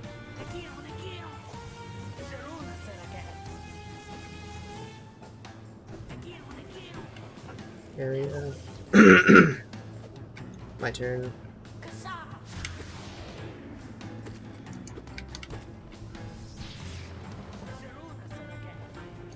Area. Chasing.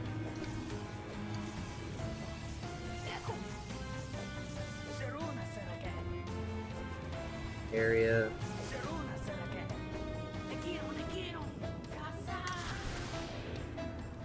That's all I did that time. Chasing.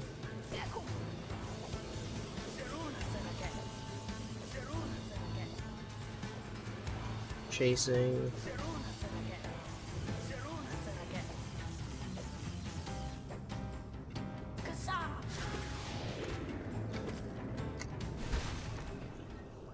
Alright, there's Umu.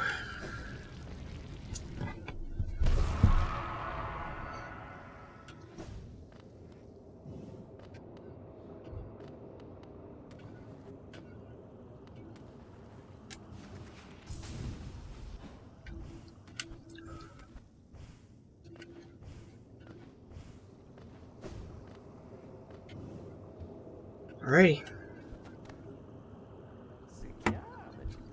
Just the Hollow Knight left.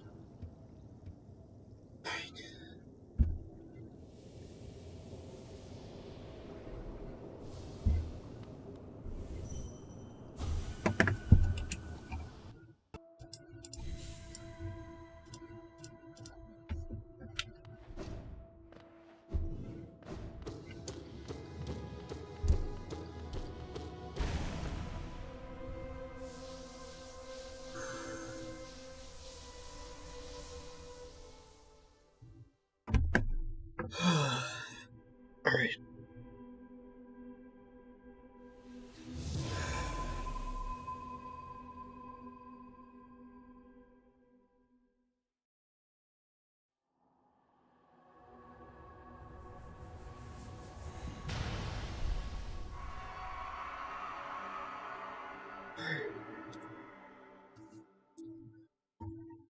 One boss left.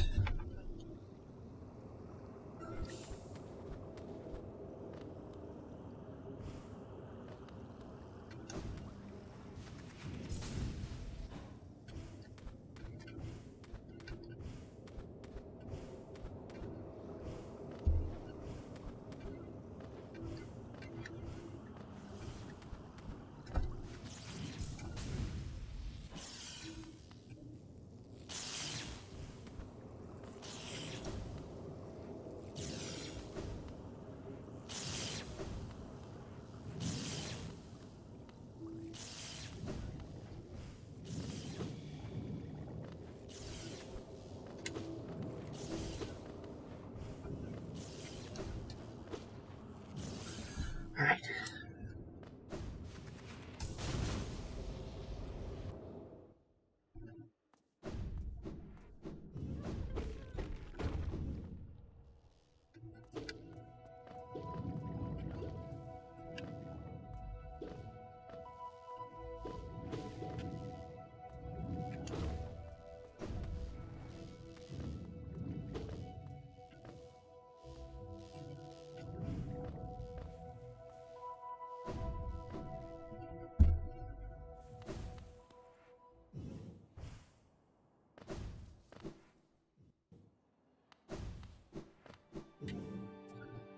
Alrighty.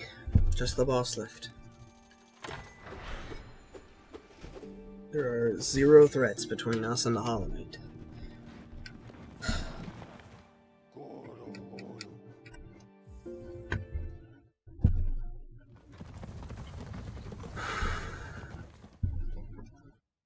Alrighty.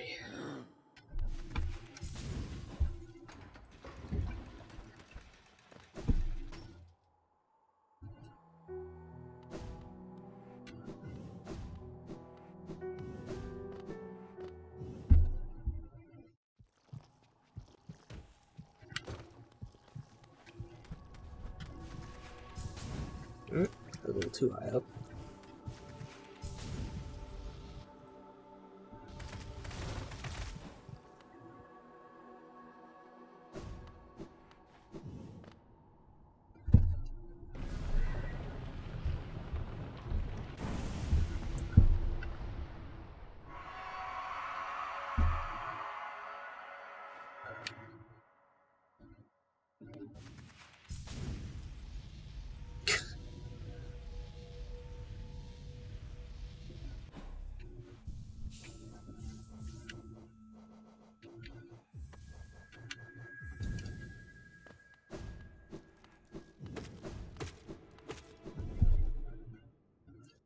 Here we go.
Oh my god.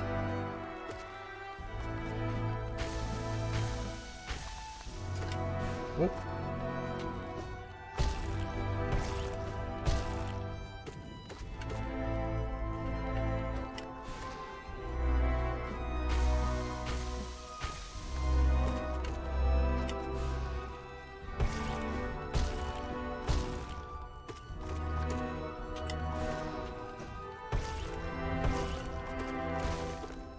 We did it!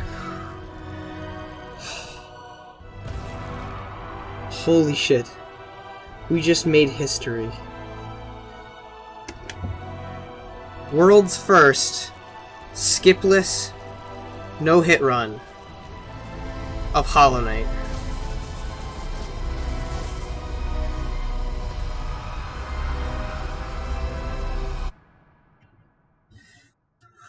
Oh, I need sleep. Oh, I'm so tired.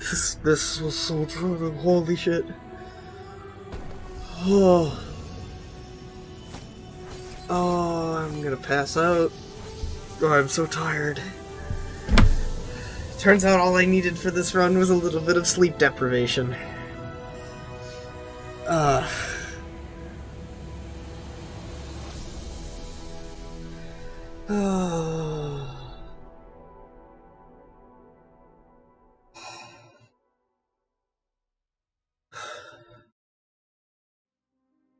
Hey, Fireborn. Thanks for being here.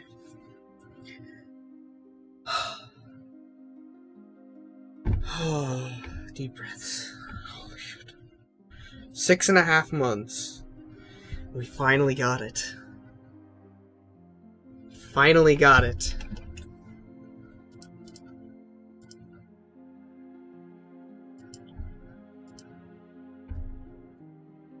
Praise be.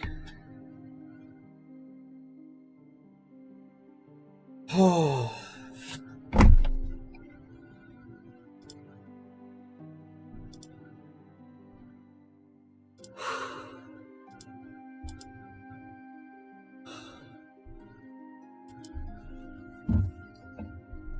All I can do is put my head in my hands and just... Oh, shit. The gravity of this moment is hitting me like a truck.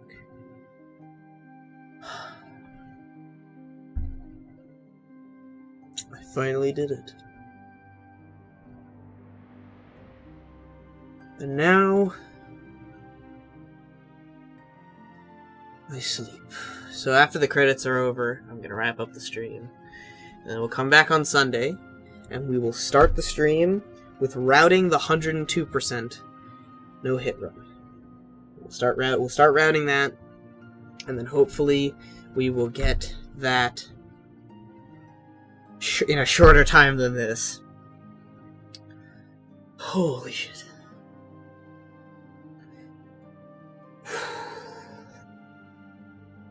The good news is that with the 102 run, that most of it's not going to be very difficult compared to just getting this run, because I can push all the dreamers to the end of the run, which means I have just the charms, or just like gathering stuff for the most part, and the easy optional bosses. The only ones I'm worried about would be... or the only things I'm really worried about are the Colosseum. The White Palace I'm not even that worried about, because once I practice that enough, I should be able to do that really consistently. And then possibly the Nosk fight. But I'm not too worried about it because of the whole, like, you can stand by the edge of the platform and be fine. But mostly I'm just worried about the Colosseum. That's probably the biggest... that is definitely the biggest thing with the 102. So we'll get that. 2 hours and 11 minutes. 5 minutes slower than the record, or than our record for getting through the run. But that's the record speed, though we weren't working for it. Alright. Thank you all for joining me.